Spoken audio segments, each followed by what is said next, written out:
بسم اللہ الرحمن الرحیم۔ اردو تحقیق کو دیکھنے والے معزز ناظرین، اگر آپ یہ چاہتے ہیں کہ آپ پر دنیاوی مال و دولت کی فراوانی ہو جائے، دنیاوی مال و دولت آپ کے قدموں میں آ گرے، تو ایک انتہائی مستند وظیفہ آپ کو بتانے جا رہا ہوں۔ یہ وظیفہ اس قدر مستند ہے کہ اس کو بتانے والے کوئی اور نہیں بلکہ ہمارے پیارے نبی اکرم صلی اللہ علیہ وسلم ہیں، اور اس پر عمل کر کے اس کا فوری رزلٹ پانے والے وہ صحابی رضی اللہ تعالیٰ عنہ ہیں۔ اس حدیث شریفہ کو امام مالک رحمۃ اللہ تعالیٰ علیہ نے اپنی کتاب موطا امام مالک میں یوں نقل کیا ہے۔ ایک روز ایک آدمی بارگاہ رسالت میں حاضر ہوا اور عرض کیا، الدنیا ادبرت عنی، دنیا نے میری طرف سے پیٹھ کر لی ہے اور منہ بھی پھیر لیا ہے۔ سرور کائنات صلی اللہ علیہ وسلم نے اس آدمی کو کہا کہ ملائکہ کی جو نماز اور اللہ تعالیٰ کی مخلوق کی جو تسبیح ہے اس سے تو کیوں غافل ہو گیا ہے؟ اسی کے صدقے ان سب کو رزق دیا جاتا ہے۔ جب صبح صادق طلوع ہو تو یہ تسبیح 100 بار پڑھ لیا کرو، سبحان اللہ و بحمدہ، سبحان اللہ العظیم، استغفر اللہ۔ سرور دو عالم صلی اللہ علیہ وسلم نے فرمایا، تأتیک الدنیا صاغرہ، دنیا تیرے پاس ذلیل ہو کر آئے گی۔ اپنے آقا کا یہ ارشاد حرز جاں بنانے کے بعد وہ آدمی چلا آیا، کچھ مدت ٹھہرا رہا، پھر حاضر ہوا، عرض کیا، یا رسول اللہ صلی اللہ علیہ وسلم، میرے پاس اتنی دولت آ گئی ہے کہ مجھے اس کے رکھنے کی جگہ نہیں ملتی۔ اس حدیث شریفہ میں جو صحابی رضی اللہ تعالیٰ عنہ نے عرض کیا کہ دنیا نے مجھ سے منہ پھیر لیا، تو اس کا مطلب یہی ہے کہ مجھ پہ مالی حالات اچھے نہیں ہیں، کچھ تنگ دستی ہے۔ اور اس وظیفہ کو صبح صادق کے بعد پڑھنے کا کہا گیا، تو صبح صادق وہ وقت ہوتا ہے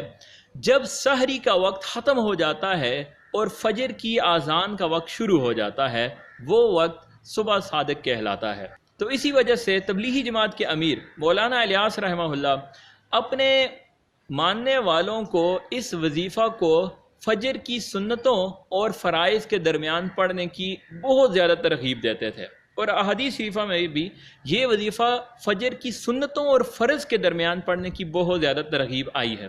اس وظیفہ میں جو فرمایا گیا کہ تأتیک الدنیا صاغرہ، کہ دنیا تیرے قدموں میں آ گرے گی، تو اس کا مفہوم یہ ہوا کہ تجھے دنیا کے پیچھے بھاگنا نہیں پڑے گا، دن رات اس کے پیچھے محنت نہیں کرنی پڑے گی، بلکہ دنیا خود تیرے پیچھے آئے گی۔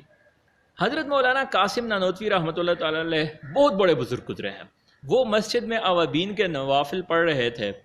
کہ ایک شخص آیا اور اس نے سلام پھیرنے کے بعد ان کو ہدیہ میں کچھ دینا چاہا، تو قاسم نانوتوی رحمۃ اللہ تعالیٰ علیہ نے محسوس کیا کہ یہ شخص مجھ پہ ترس کھا کے مجھے کچھ دینا چاہ رہا ہے، تو اس وجہ سے انہوں نے لینے سے ہی انکار کر دیا۔ وہ شخص جب جانے لگا تو اس نے دیکھا کہ مسجد کے باہر صرف ایک ہی جوتے پڑے ہوئے ہیں،